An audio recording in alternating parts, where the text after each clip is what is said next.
Do you know me?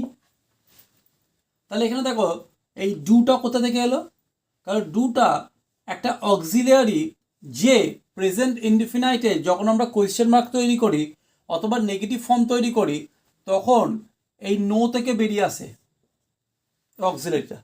কারণ no কি ছিল, নো ছিল ডু প্লাস নো। এই নোটা V1 আর এই নোটা V0, মানে V1 ইকুয়াল টু আমি বলতে পারি ডু প্লাস V0।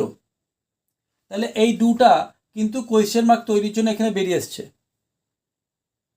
তোমরা হয়তো এই ফরম্যাটটা বুঝতে পারছো না, বা হয়তো জানো না, বা এটাকে হয়তো তোমরা অ্যালাউ করতে পারছো না, যেহেতু এই কনসেপ্টটা তোমাদের মধ্যে হয়তো ক্লিয়ার নেই, তোমরা তো অন্যরকমভাবে পড়াশোনা করেছো।